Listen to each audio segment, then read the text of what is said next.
আসসালামু আলাইকুম। Panacea publication school থেকে আয়োজিত টেক্সট প্যানাসিয়া সিরিজ ক্লাসের আরও একটি ক্লাস আপনাদের সবাইকে স্বাগতম। আজকে আমরা আরেকটি কবিতা নিয়ে আলোচনা করব আমাদের বইয়ের, এবং কবিতাটি হচ্ছে মায়া অ্যাঞ্জেলোর অ্যালোন। খুবই গুরুত্বপূর্ণ একটা কবিতা এবং নতুন সংযোজন আমাদের আগের বই থেকে যে একটা কবিতা নতুন সংযোজন করা হয়েছে তার ভিতরে কিন্তু এই কবিতাটি একটা, এবং খুবই সুন্দর একটা কবিতা। খুব সুন্দর রিপিটেশনের যেই আমরা বলি না যে ছন্দ, যে অ্যাকচুয়ালি ছন্দ কেমন হইতে পারে এটা কিন্তু খুব সুন্দরভাবে এই কবিতা পড়লে বোঝা যায়। তা আমরা আসলে কবিতায় ফিরে যাই। মায়া অ্যাঞ্জেলো এই কবিতার শুরুতে এটা আপনাদের বই যদি খেয়াল করেন দেখবেন যে একটা বড় ডেসক্রিপশন পার্ট আছে যেখানে মায়া অ্যাঞ্জেলোর কিছু লাইফস্টাইল বা হচ্ছে তার লাইফ স্টোরি দেওয়া আছে, এবং তার আনুষঙ্গিক তার কবি জীবন বা তার যে ব্যক্তি জীবনটা কেমন ছিল, তার আপস অ্যান্ড ডাউনসগুলো, এগুলো কিন্তু খুব সুন্দরভাবে লিপিবদ্ধ করা আছে। এবং ওই পার্টটা আপনারা আমাদের টেক্সট প্যানাসিয়াতে আমাদের যেই কবিতার বাইরে যে গদ্যাংশ ওখানে সুন্দরভাবে উল্লেখ করা আছে। আপনারা যদি ওই ইউনিটের লেসন 2-এ দেখেন তাহলেই হবে। এখানে আমরা কবিতা দেখি, প্রথমে লাইং অ্যান্ড থিঙ্কিং। প্রথমে সে বলতেছে লাইং থিঙ্কিং, মানে সে শুরুই করছে একটা পার্টিসিপল দিয়ে। আমরা জানি পার্টিসিপল অবস্থা বর্ণনা করে। হ্যাঁ, তো আমরা কিন্তু বলেছিলাম বিগত ক্লাসগুলোতে যে আমাদের এই যে এরকম 1-2 করে দেওয়া থাকে, এগুলো হচ্ছে মূলত আমাদের গুরুত্বপূর্ণ পার্টস অফ স্পিচ কোনগুলো এবং কোনটা কোন পার্টস অফ স্পিচ, এটা কিন্তু আমাদের পরবর্তীতে লেখা থাকে। তো দেখেন লাইং অ্যান্ড থিঙ্কিং দুইটাই প্রেজেন্ট পার্টিসিপল। সে বলতেছে যে শুয়ে আছে, মানে সে শুয়ে আছে এবং চিন্তা করতেছে, মানে যে speaker Kabita say lying and thinking, speaker is lying and thinking. কী চিন্তা করতেছে? লাস্ট নাইট, গত রাতে। How to find my soul home. Speaker বলতেছে কীভাবে আমি শুয়ে শুয়ে চিন্তা করতেছিলাম কীভাবে আমার যেই মানে আত্মা, এটাকে একটা ঘরে উপনীত করা যায়, তবে একটা আশ্রয়স্থল দেওয়া যায়। আমার আত্মাকে একটা আশ্রয়স্থল কীভাবে দিব, মানে মানে কেমন একটা আজব শুনে না, যে আপনি আপনার আত্মাকে একটা আশ্রয়স্থল দিতে চান।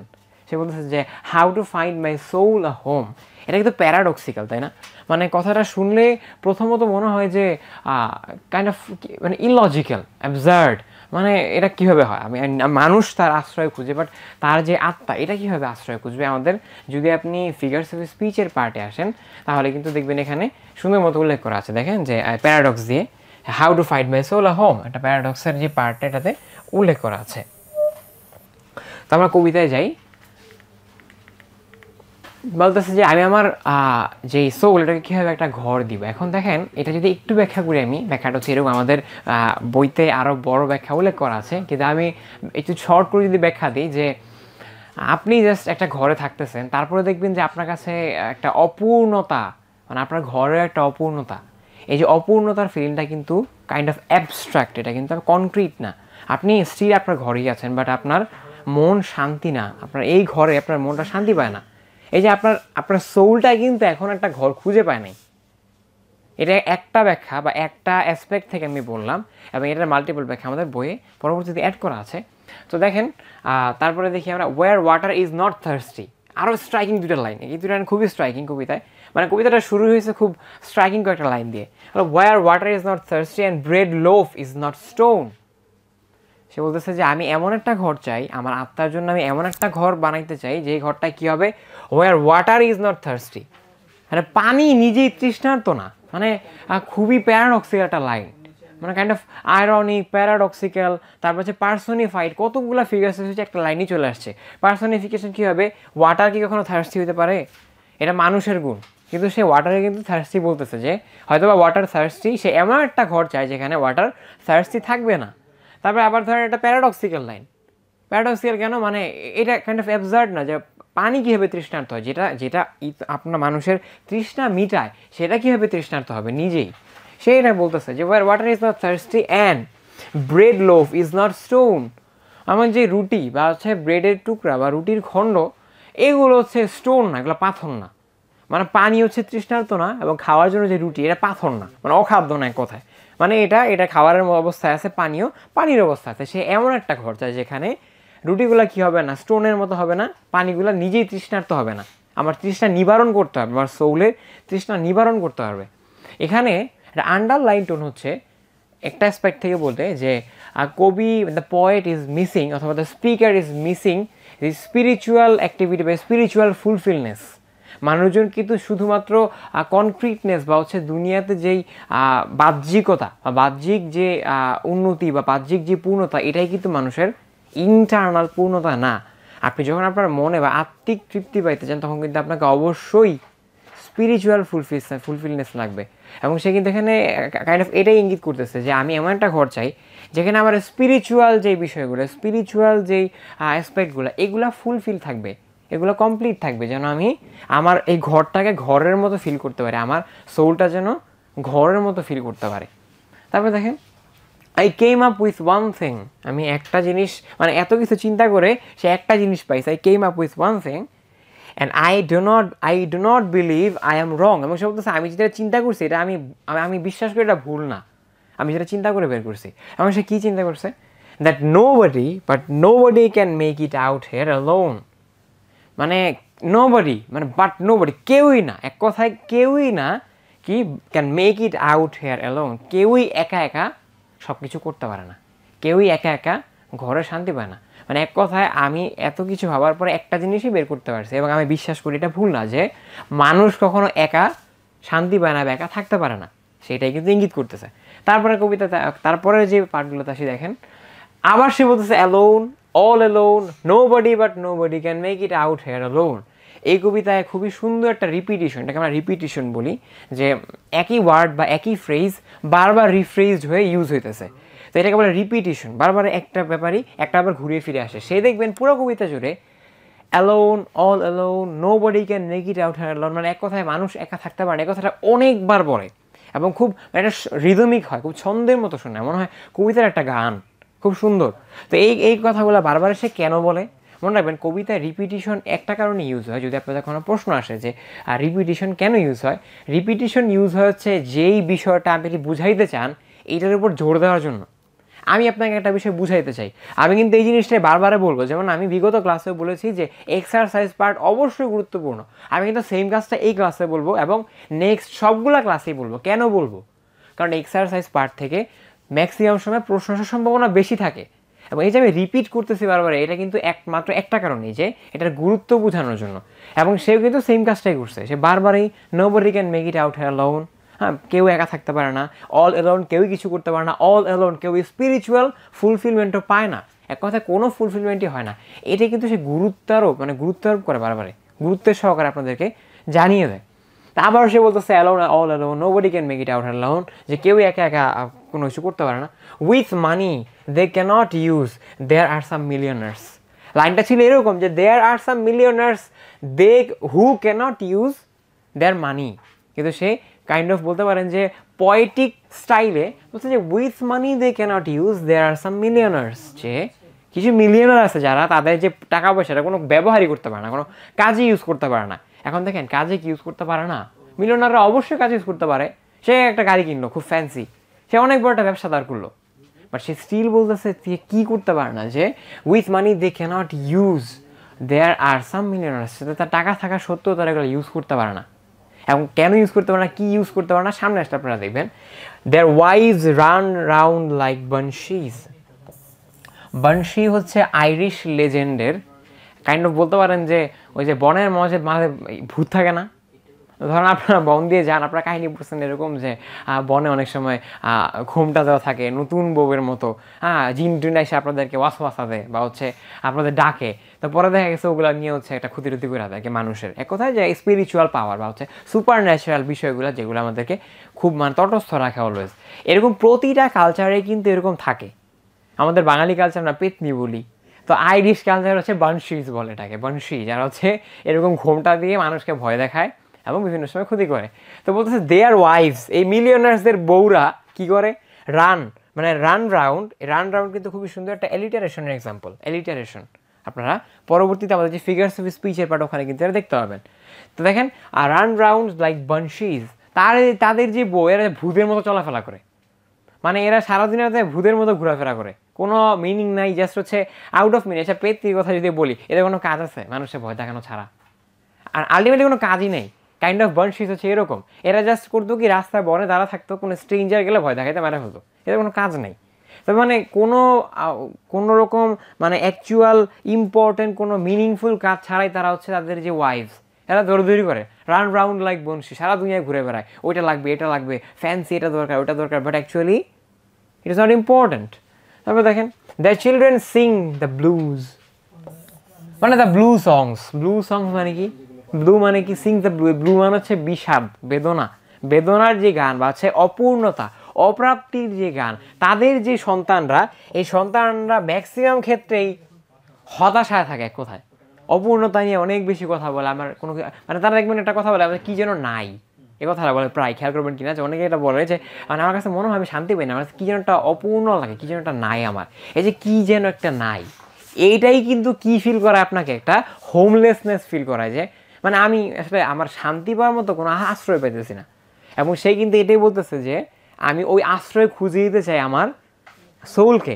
এবং তারপরেও এই সোলের সিকোয়েন্সে কী কী আসছে, যে কারা এরকম শান্তি পায় না? উইথ মিলিয়নার্স। এই মিলিয়নাররা, they have got expensive doctors. তারা কি অনেক, মানে তারা এক কথা চিকিৎসার জন্য অনেক টাকা পয়সা খরচ করে, তাদের জন্য অনেক কিছু আছে, অনেক দামি দামি, বা হচ্ছে যারা হচ্ছে সাধারণ মানুষের জন্য অ্যাক্সেসিবল না, ওই রকম ডাক্তার, এক্সপেন্সিভ ডাক্তার, তাদেরকেও তারা অ্যাক্সেস করতে পারে। Two কিউর there heart of stone. খুবই আইরনিক বলতেছে যে তাদের মানে তাদের যে পাথর হৃদয়, মানে পাথর সম হৃদয়, পাথরে রূপান্তরিত হওয়ার হৃদয়, এই হৃদয়কে সারিয়ে তোলার জন্য তারা অনেক বড় বড় এক্সপেন্সিভ ডক্টর হায়ার করে। কিন্তু তারা আদৌ কোনো কালেই কি পসিবল? তারা পারবে এটা করতে? কোনো কালেই সম্ভব না। যেই হৃদয়টা একবার পাথরে টার্ন হয়ে গেছে বা পাথরের রূপ নিয়েছে, তার মানে কি? মানে কি তারা? আমি যদি রিলিজিয়াস পার্সপেক্টিভ থেকে চিন্তা করি, যে আমরা একটা বিষয় জানি যে কোরআনে একটা আয়াত আছে এরকম, যে খতামাল্লাহু আলা কুলুবিহিম, তাদের হৃদয়কে সিলগালা করে দিছে আল্লাহ। কিছু মানুষের হৃদয়কে সিলগালা করে দেয়, মোহরাঙ্কিত করে দেয়, যারা আসলে সত্য অসত্য এটার পার্থক্য করতে পারে না। এক কথায় তারা দুনিয়াতে কোনটা ভালো কোনটা খারাপ এটার পার্থক্য করতে পারে না। এবং ওই মানুষগুলোই দেখবেন দিন শেষে একটা কথা বলে, যে আমি শান্তি পাই না, আমার কাছে কী যেন একটা মিসিং মনে হয়। কেন মিসিং মনে হয়? কারণ তাদের ওই মোহরটার কারণে। তাদের কিন্তু স্পিরিচুয়াল ফুলফিলমেন্ট নাই। আপনি যত কথাই বলেন, স্পিরিচুয়ালিটি নেই এক কথায়, যে একটা মানে হায়ার বিং বা হচ্ছে স্রষ্টার সাথে আপনার যে সম্পর্ক, এই সম্পর্কের জায়গায় আপনি একদমই জিরো নাই, বাট আপনি জাস্ট দুনিয়ার কনক্রিটনেসের জন্য দৌড়দৌড়ি করতেছেন। এবং এইটা ফুলফিলমেন্টের জন্যই কিন্তু কবি বলছে যে war water is not thirsty and bread loaf is not stone. আমি এমন আশ্রয় চাই না যে আশ্রয়টাকে নিরাশ্রয়ের মতো মনে হয়, যেই বিষয়গুলোর জন্য বেঁচে থাকবো, যেগুলোর উপর ভিত্তি করে, ওগুলো কি আমার কাছে মনে হয় নির্জীব, নিষ্প্রাণ। আমি এরকম আশ্রয় চাই না, আমি এমন আশ্রয় চাই যেখানে সব কিছু ফুলফিলড, আমার সাথে আমার সোর্সার কানেকশন, আমার সাথে আমার সারা পৃথিবীর কানেকশন, সব কিছু যেন একদম একটা ফুলফিলমেন্টে থাকে, একটা আনন্দঘন অবস্থা থাকে। এবং এটা কিন্তু মিলিয়নার্সের মধ্যে নাই। কেন নাই? দেখেন, মিলিয়নার্সটা হয়েছে এই জন্য, আমি গর্বটা সবার কথা বলতেছি না, কিন্তু ম্যাক্সিমাম ক্ষেত্রে যেটা হয় যে মানে অনেক ধন দৌলত আপনার, আপনি জাস্ট চিন্তা করেন আরও কেমনে বাড়াবেন, কি কিনবেন না কিনবেন, আপনার এটা দরকার ওটা দরকার, আপনাদের মানে কাইন্ড অফ মানে দেখানো, আমরা যেটা বলি শোইনেস, মানে দেখায়, জাস্ট দেখায় চলে, এটা দেখাইতে পছন্দ হয় তার, হ্যাঁ, রিয়া। তো ব্যাপারটা হচ্ছে এরকম, যে তারা আসলে তাদের অ্যাকচুয়াল কোনো মিনিং নেই এটা কেন করতেছে। আপনি যদি জিজ্ঞেস করেন কেন এটা কিনেন, এমনি জাস্ট ফ্যান্সি। তো এই যে ফ্যান্সির জন্য যে কিনেন, আপনার সাথে কি আপনার এই ফ্যান্সিটাই সম্পর্কিত, বাট আপনার সাথে যে স্রষ্টার কানেকশন বা আপনার স্পিরিচুয়ালিটি, আপনার আত্মিক উন্নতি হয়েছে, আপনি জাস্ট শারীরিক উন্নতি বা বাহ্যিক উন্নতিতেই ব্যস্ত। এই জন্য কিন্তু তাদের হৃদয়টা কী হয়েছে, হার্ট অফ স্টোনে রূপান্তরিত হয়েছে, হার্ট অফ স্টোনে। এবং এটাই কিন্তু সেখানে বলতেছে কি, যে তারা হার্ট অফ স্টোন সারানোর জন্য কি করে, আবার আমার মনে শান্তি নেই, বলে কী যেন একটা নাই। এইটার জন্য সে সিঙ্গাপুর চলে যায়, ইউরোপ চলে যায়, আমেরিকা চলে যায়। কিন্তু মানে এইটা কি আসলে এই বাহ্যিক ডাক্তার বা হচ্ছে যারা হচ্ছে আপনার শারীরবৃত্তীয় যে রোগ এগুলো সারানোর জন্য, তারা কি আদৌ এই হৃদয়টাকে কি পরিপূর্ণ করতে পারবে, ফুলফিল করতে পারবে, যে হৃদয়টা অলরেডি পাথরের রূপ নিয়েছে? তারপরে দেখেন, but nobody can make it out here all alone, nobody can make it out here alone। বলতেছে যে কিন্তু হ্যাঁ একটা জিনিস করতে পারে, এটা হচ্ছে লনলিনেসে না থাকা বা অ্যাকচুয়াল কিসে থাকা, অ্যাকচুয়াল সঙ্গ। মানুষ কিন্তু অ্যাকচুয়ালি, আপনি ধরেন যে দেখেন, সে ওখানে গত স্ট্যান্সাতে বলেছে দেয়ার ওয়াইভস রান রাউন্ড লাইক বানশিজ, মানে তাদের যে ওয়াইফ যার সাথে তার থাকার কথা ছিল, কিন্তু সে সারা দুনিয়া ঘুরে বনশির মতো, ভূতের মতো। এই দেখেন লনলিনেস, এই লনলিনেসে কিন্তু এক পর্যায়ে মানুষকে স্টোনে রূপান্তরিত করতে অনেক বড় ভূমিকা রাখে। এবং সেই কিন্তু এখানে এটা বারবার বলতেছে যে হ্যাঁ একটা জিনিস আছে যেটা স্পিরিচুয়াল ফুলফিলমেন্ট নিয়ে আসতে পারে, সেটা হচ্ছে সঙ্গ বা কোম্পানি। কারণ মানুষ nobody can make it out alone, কেউ এই যে বিষয়টা, এই যে স্টোননেস, এটা থেকে বেরোয় কেউ আসতে পারে না কি ছাড়া, মানে লনলিনেস সহ বের হয়ে আসতে পারে না, শুধুমাত্র সঙ্গই তাকে কোম্পানি তাকে বের করে নিয়ে আসতে পারে। তারপর দেখেন নাও ইফ ইউ লিসেন ক্লোজলি, বলতেছে নাও এখন, ইফ ইউ লিসেন ক্লোজলি, এবার আপনাদেরকে বলতেছে সে স্পিকার বলতেছে যদি আপনি মনোযোগ দিয়ে শুনেন বা খুব গুরুত্ব সহকারে শুনেন, I will tell you what I know, আমি আপনাদের একটা জিনিস বলবো যেটা আমি জানি। কি জানে সে? স্টর্ম ক্লাউডস আর গ্যাদারিং, বলতেছে যে স্টর্ম ক্লাউডস, ঝড়ো মেঘ, কালো মেঘ আর গ্যাদারিং, পুঞ্জীভূত হচ্ছে, মেঘ ঘন হয়ে আসছে। তো মানে যে বৃষ্টি আসবে বা তুফান আসবে, এরকম কালো মেঘ কালবৈশাখীর সময় যেরকম আকাশে জমতে থাকে মেঘ, ঝড় শুরু হওয়ার আগে একটা ভয়াবহ পরিস্থিতি, এরকম মেঘ জমা হচ্ছে। Sturm clouds are gathering, the wind is গনা blow, এখন একটু পরে কি আসবে? দমকা হাওয়া শুরু হবে, ঝড়ো হাওয়া শুরু হবে। দ্য ওয়াইন্ড ইজ গনা ব্লো, মানে ব্লো মানে এবার উড়িয়ে নিয়ে যাওয়া, এমন বাতাস শুরু হবে। The race of man is suffering, race of man, মানব জাতি মানে ভুগছে, ধুকছে। কেন? And I can here there মন, মানে তারা যে তাদের যে রোনাজারি বা আহাজারি, হ্যাঁ, তাদের যে দুঃখ, এটা আমি শুনতে পাই। হ্যাঁ, আকাশে দেখেন কেমন মানে কাইন্ড অফ বলতে পারেন দুইটা কন্ট্রাস্টিং আইডিয়া না। হুট করে সে বলতেছিল যে আকাশে মেঘ জমতেছে, একটু পরে তুফান শুরু হবে। আমার হুট করে বলতেছে যে মানব জাতিতে খুব বিপদে আছে, আমি তাদের যে দুঃখ বা তাদের জাহাজারি এটা শুনতে পাই। এখন এই উপরে যে স্টর্ম ক্লাউডস আর যে ওয়াইন্ড, এগুলো কিন্তু এই দুইটার সাথেই কানেক্টেড এবং মেটাফরিক্যালি কানেক্টেড। মেটাফরিক্যালি কেন? দেখেন এই স্টর্ম ক্লাউড কিন্তু খুব ভালো জিনিসের সিম্বল না। তুফান বা হচ্ছে ঝড়, এটা কি আপনার কাছে খুব মানে জয়ের সিম্বল, আনন্দ? তুফান আসবে আপনি আনন্দ করেন, ব্যাপারটা কি এরকম? এরকম না। তুফান কিন্তু ভয়ের সিম্বল বা হচ্ছে ত্রাস, খুব মানে খারাপ একটা কিছু হইতে যেতেছে, এটা সিম্বল। তো বলতেছে যে মানুষের জীবনে আস্তে আস্তে কী হইতেছে বর্তমান দুনিয়াতে, এই যে বিষয়গুলো মানে নেগেটিভিটি আস্তে আস্তে ঘন হয়ে আসতেছে, এবং হয়তো বা একটু পরে মানুষটা কমপ্লিটলি নেগেটিভে রূপান্তরিত হবে। কমপ্লিটলি সে নেগেটিভিটিতে মানে তাকে গ্রাস করে ফেলবে নেগেটিভিটি। এবং এইটার কারণে আমি তাদের যে একটা দুঃখ বা হাজারি, এটা কিন্তু আমি কানে শুনতে পাই, এবং আমি শুনতে পাচ্ছি এটা। আই ক্যান হিয়ার দ্য মন, cause nobody can make it out alone. কেন শুনতে পাই? কারণ মানুষজন এখন অনেক বেশি লনলি, অনেক বেশি হোমলেস। কোন হোমলেস? Spiritual homeless. দেখেন আপনারা যদি এই nobody but nobody can make it out alone, যদি এখানে যদি আপনি কোম্পানির কথা বলেন, এই কোম্পানি কিন্তু ফ্রম ওয়ান অ্যাসপেক্ট এটাকে কিন্তু আপনার স্রষ্টার সাথে আপনার যে কোম্পানি, এটাকেও ইঙ্গিত করা হয় যে যেহেতু সেই স্পিরিচুয়াল ল্যাকের মানে যে স্পিরিচুয়াল ল্যাক তার ভিতরে আছে, এইটা ফুলফিল করার জন্য কিন্তু তার স্রষ্টার কোম্পানি দরকার, তার সাথে স্রষ্টার সম্পর্ক আরও উন্নত করা দরকার। এবং এই জন্য কিন্তু সে বলতেছে যে nobody can make it out alone. এবং অবশ্যই এখানেতে আবারও বারবার একটা কথা ঘুরে ফিরে উল্লেখ করতেছে যে ওই যে সিংস দ্য ব্লু, যে মানুষজন কিন্তু সিংস দ্য ব্লু এর মধ্যেই আছে। তার যে দুঃখ, তার যে নেগেটিভ ইমপ্রেশন বা নেগেটিভ ইমোশন, এগুলা কিন্তু সে প্রকাশ করায় সদা ব্যস্ত। কিন্তু এইটা থেকে বের হয়ে এসে সে কীভাবে একটা পারফেক্ট হোম পাবে তার সোলের জন্য? কারণ সে অ্যালোন, তার সাথে তার হৃদয়ে তার স্রষ্টার কোনো অবস্থান নাই, তার স্রষ্টার সাথে তার কোনো সহাবস্থান নাই, তার স্রষ্টার কোম্পানি নেই। এই জন্য কিন্তু সে অনেক বেশি লনলি ফিল করে। এবং এইটা থেকে উত্তরণের জন্য সে একটা কথাই বলে যে লনলিনেস কিন্তু অবশ্যই আপনাকে ওই দিকেই নিয়ে যাবে বারবারে। এই যে স্পিরিচুয়াল লনলিনেস, এটা কিন্তু আপনাকে বারবারে ওই দিকেই নিয়ে যাবে। আপনাকে যে হোমলেসনেস, আপনি এই আপনার হৃদয়টা হচ্ছে স্টোন রূপান্তরিত হতে হবে, হার্টস অফ স্টোন।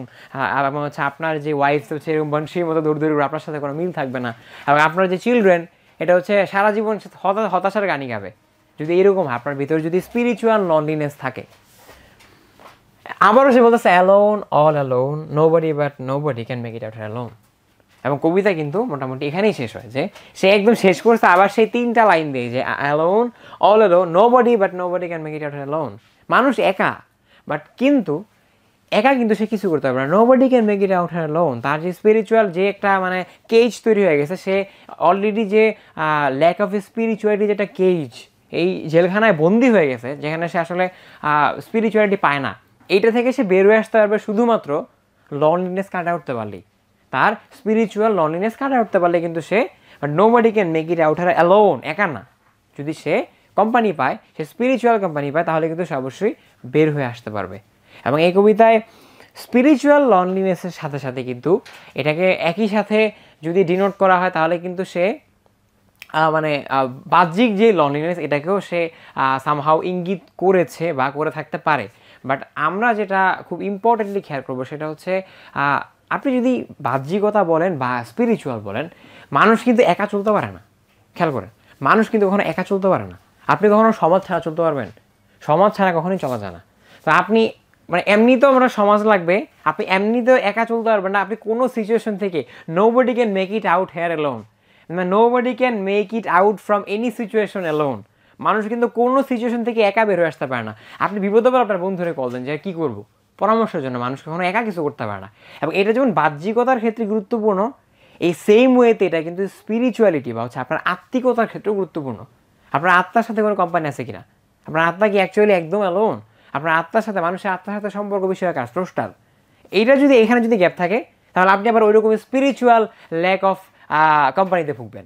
এবং আপনারা যে কবি কিন্তু এটাই বারবার বলে যে এইটার ল্যাকের কারণে কী কী বিষয় হইতে পারে। এবং এই যে গুরুত্বপূর্ণ মেটাফোর্সগুলো, প্যারাডক্সগুলো, যে হার্ট অফ স্টোন, দেখেন আমাদের যে ফিগার্স অফ স্পিচ পার্টি কিন্তু খুব সুন্দরভাবে একদম স্টার দিয়ে উল্লেখ করে হার্ট অফ স্টোন, খুবই গুরুত্বপূর্ণ একটা মেটাফোর, খুবই গুরুত্বপূর্ণ। তো এই যে মেটাফোরগুলা, তারপরে প্যারাডক্সগুলা, এগুলো কিন্তু এসেছে মাত্র একটা কারণেই, এই কারণটাকে সিগনিফাই করার জন্য যে আপনি যদি লনলিনেস কাটাতে চান, অবশ্যই সিমিলারলি আপনাকে যেমন স্পিরিচুয়াল লনলিনেস কাটাতে হবে, আউটার লনলিনেসও কাটাইতে হবে। এবং এটা কিন্তু সে বারবার ডিনোট করে যে মানুষজন কখনোই একা কিছু করতে পারে না, মানুষের অবশ্যই সাবমিশন প্রয়োজন। একটা কথা বলে দিই, মানুষ কখনো সাবমিশন ছাড়া থাকতে পারে না। মানুষকে অবশ্যই অবশ্যই কারো কাছে সাবমিট করতে হবেই, এবং সেটা স্পিরিচুয়ালিটির ক্ষেত্রে আত্মার মানে স্রষ্টার কাছে, অবশ্যই অবশ্যই স্রষ্টার কাছে। এবং এই সাবমিশনটা কিন্তু খুবই ইম্পর্টেন্ট, যেটা আপনাকে স্পিরিচুয়াল মেন্টাল পিস দিতে অনেক বেশি ভূমিকা রাখবে। তারপরে আসেন আমাদের কবিতার থিমটা দেখে নিই আমরা। কবিতার theme the poem is about the অ্যাবসার্ডিটি of loneliness. লনলিনেসের যে মানে ফিউটিলিটি, মানে হাস্যকর অবস্থা, অথবা হচ্ছে মানে অযৌক্তিকতা। কোথায় আপনি অনেক মানুষ দেখেন বলে আমি অ্যালোন একা, আমি লনলি একা। হ্যাঁ, সে মানে সিগমা মেইল সাজতে চায়। এটা কিন্তু সবসময় খুব ভালো কাজ করে না, মনে রাখবেন। হ্যাঁ, যে আপনি অলরেডি সিগমা হতে চান, এটা কিন্তু খুব ভালো উদাহরণ না। আপনারা সিগমা ওয়ার্ডটাকে এখন মিস ইন্টারপ্রেট করেন নাকি কেন? কিন্তু মানুষ কিন্তু কখনোই লনলি চলতে পারে না, কখনোই লনলি চলতে পারে না।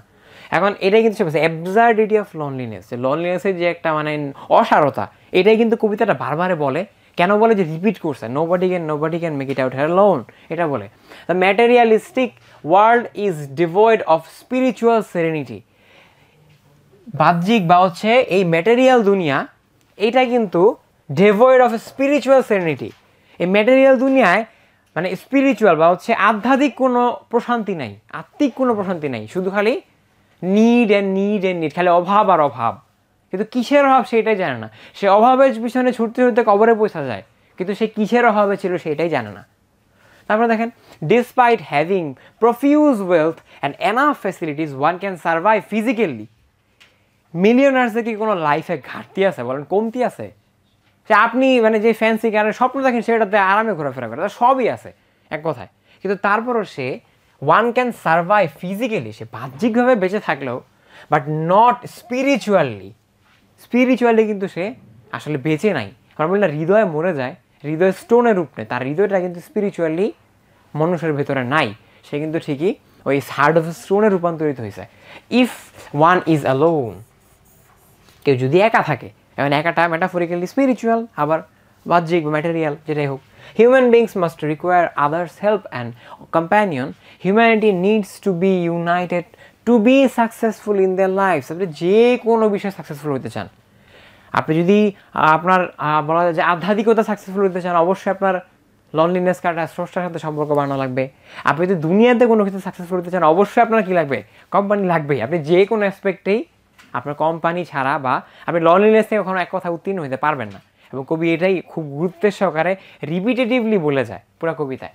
তারপরে আমাদের যে কবিতার সামারিটা হচ্ছে কবিতাটা কীভাবে হয়েছে, কবিতাটা কীভাবে ডেভেলপ হয়েছে, কবিতার আসলে কীভাবে তার ফ্লোটা, যেমন মায়া Angelo emphasise this theme using nobody and alone repeatedly.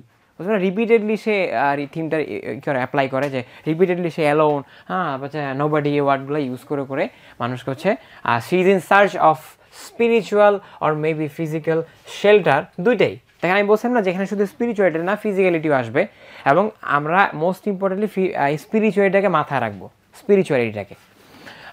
এভাবে হচ্ছে মোটামুটি পুরাটা যদি আপনারা পড়েন, দেখবেন যে এই কবিতাটা কীভাবে ডেভেলপ হয়েছে এটা কিন্তু খুব সুন্দরভাবে লেখা আছে। এবং কবিতার সবথেকে গুরুত্বপূর্ণ যে পয়েন্টগুলো, ফিগার্স অফ স্পিচ এখানে খুব সুন্দরভাবে একটা বক্স আকারে, মানে এখানে আমরা এভাবে উল্লেখ করেছি, বই আরও সুন্দরভাবে বক্স আকারে কিন্তু সাজানো গোছানোভাবে উল্লেখ করা আছে। আপনারা বইটা খুলে দেখতে পারেন। তারপরে দেখেন কি পয়েন্টসগুলোর কথা গত ক্লাসে বলেছিলাম কেন, যে আমাদের কবিতা থেকে গুরুত্বপূর্ণ কিছু পয়েন্ট থাকে যেখানে থেকে এমসিকিউ হইতে পারে। এই পার্টগুলো আমরা কি পয়েন্ট আকারে দিই, যে এক লাইন বা ওয়ান লাইন কোয়েশ্চেন, যেটা আমরা বলতাম এক কথায় প্রকাশ, এক কথায় প্রকাশের মতো দেই। যেমন ধরেন কি হতে পারে, আমি পরেরটা যাই, বললাম যে the word alone and nobody are used repeatedly, যে রিপিটেডলি যদি আপনাকে আসে পরীক্ষায় প্রশ্ন আসে যে which words are used repeatedly in the poem alone, কোন ওয়ার্ডগুলো রিপিটেটিভলি কবিতা আসছে। এখন ধরেন ওখানে দেওয়া ছিল সামবাডি, ওখানে দেওয়া হইলো যে লনলিনেস, ওখানে দেওয়া হইলো যে অ্যালোন, ওখানে দেওয়া হইলো যে কোম্পানি। আপনি কোনটা দিবেন, লনলিনেস নাকি অ্যালোন? স্পেসিফিক্যালি অ্যালোন, কারণ আমাদের কবিতায় অ্যালোনটা বেশি উল্লেখ ছিল। লনলিনেস এটা থিম হতে পারে, বাট এটা কিন্তু কবিতা উল্লেখ ছিল না। কবিতা কোন ওয়ার্ডটা উল্লেখ ছিল? এরকম গুরুত্বপূর্ণ কিছু ওয়ার্ড এখানে, গুরুত্বপূর্ণ কিছু ইনফরমেশন কিন্তু এখানে কি পয়েন্ট আকারে অ্যাড করা আছে। এবং সর্বশেষ হচ্ছে এখানে আরও একটা কবিতা আছে, মানে হচ্ছে এই ইউনিটের সাথেই এই কবিতাটার পরে একটা ছোট্ট কবিতা আছে এক্সারসাইজ পার্টে। ওই কবিতাটায় আপনারা ওইটার পরে যে দুইটা কবিতা মিলিয়ে আমাদের এক্সারসাইজ পার্ট দেওয়া আছে। আমরা যেটা বললাম যে আমাদের বিগত ক্লাসে কিন্তু আমরা দেখিয়ে দিয়েছি যে এক্সারসাইজ পার্টটা কেমন হয়, যে বিষয়গুলো আমাদের বইয়ে উল্লেখ করা থাকে, যেগুলো খুবই important, word making, gap filling, তারপর হচ্ছে context writing, paragraph writing, theme writing, যেগুলো আমাদের বইতে উল্লেখ করা থাকে, এগুলো কিন্তু আমরা খুবই সুন্দর একটি মানে উত্তর সহ সাজানো গোছানো আকারে সেখানে উপস্থাপন করেছি। তো আমাদের আজকে অ্যালোন কবিতায় আমরা যা বললাম, কবিতার মিনিংটা কেমন হইতে পারে, কবিতা সে কী ডিনোট করেছে, কবিতার কনোটেশনসগুলো কী, কবিতার ফিগার্স অফ স্পিচগুলো এবং হচ্ছে পার্টস অফ স্পিচগুলো, এবং তারপরে কবিতার ইম্পর্টেন্টলি থিম অ্যান্ড কি পয়েন্ট, এগুলো এই নিয়ে ছিল আমাদের কমপ্লিট ক্লাসটা। তা আশা করি আপনারা পরিপূর্ণ ক্লাসটি করেছেন এতক্ষণ, এবং অবশ্যই কবিতার যে থিম এবং হচ্ছে সামারি এগুলো বুঝেছেন। তো আপনাদের সবার জন্য শুভকামনা রইল আপনাদের আগত পরীক্ষার জন্য, আপনাদের অ্যাডমিশন টেস্টের জন্য। আসসালামু আলাইকুম।